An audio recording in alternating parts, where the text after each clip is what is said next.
Welcome back to Browns All Access. Nathan Zegura and the living legend, Bernie Kosar. Bernie, Duke Johnson is somebody the fans have been clamoring for more of. They finally got it on Sunday. 2 touchdowns, some big third down conversions. When you got a weapon like that, how important is it to get him the football? No doubt it's important. We've been clamoring for it throughout the season. I'm biased a little bit from the U with Duke, but for him to be able to show that patience and I think confidence and a little bit of the veteran influence of, early in the year he was having success, but he wasn't getting the amount of carries and touches that I think he wanted, that he would liked.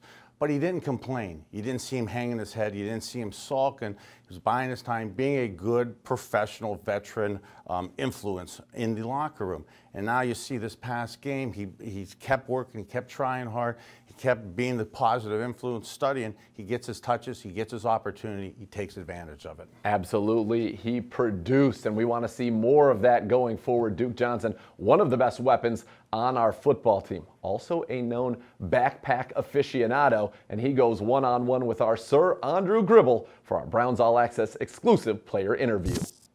Mayfield looking out in the right flat. Duke Johnson caught it at the 15, out of a tackle 10, out of the tackle 5. He's going in. Touchdown! The Duke has arrived. I'm Andrew Gribble here with running back Duke Johnson. And Duke, a familiar outing for you last week against the Chiefs. You're really involved in the passing game. How did it feel to really kind of reestablish that niche in the offense? I felt good. Actually getting more opportunities to make plays for the team.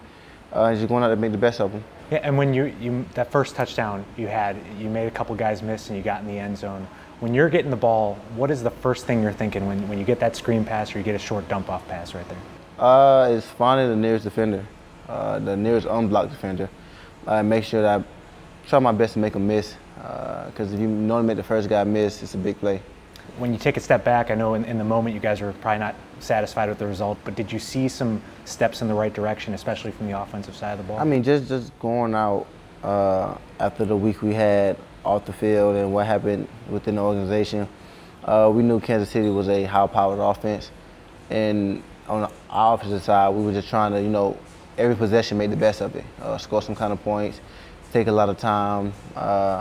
I think we did that for the most part. I think we still left a lot of plays out on the field that, would have gave us a better chance to win the game. But just moving forward, we just have to continue to build on the things that we did last game. He gives it off. Chubb is through to the 35. He's down to the 30. He's to the 29-yard line on a first down. What a hard run by Nick Chubb. What have you thought of Nick so far as the season's going on? He's strong. I think that's the biggest thing that I can see from Nick is he's strong, and it's hard to bring him down on first contact. So if it's a pile, he's going to push the pile, he's going to move it to get positive yardage. First down, you get 3-4 yards. That's a good first down. So him just being able to do what he do at a high level, it's just keep doing his thing. I think we knew going into the season your guys' schedule was going to be one of the toughest in the NFL. It's kind of played out that way, maybe even gotten a little tougher. The Falcons come to First Energy Stadium this weekend. Just how much is that really testing you guys, where you guys are going up against the NFL's best teams right now? I mean, that's what we need.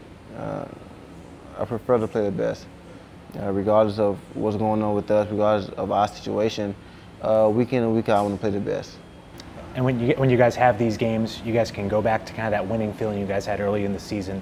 How close is this team to kind of getting back to where that was at the beginning of the year? We're close, I believe. I think, like I said, last game, a couple of plays here and there. It's a different ball game, but we just move forward and try to focus on Atlanta now and just get down to what it takes to beat them. Not only a good player, a great guy, great personality is Duke Johnson. And Bernie, we've seen a trend around the league. Look at the Saints, Mark Ingram, Alvin Kamara, that 1-2 punch. Do the Browns have the makings of a very good 1-2 punch with Chubb and Duke? We absolutely do have the makings of a good 1-2 punch. And if I could add to that, kind of my history of believing that the most successful, consistent offenses have multiple backs and have that 1-2 punch, and we're definitely on our way towards that. Absolutely, we certainly are, and it's exciting to see because I think it's a space game. It's a mismatch game. That's what the NFL's becoming, and with Chubb and Duke, you have two guys who can put you in very good situations on offense. We'll be back with more Browns All Access, including our game preview, next. This week's game marks the 15th time that the Browns and Falcons have squared off. What year did the two teams first meet? Was it A, 1952, B, 1966, C, 1972, or D, 1983? Find out next.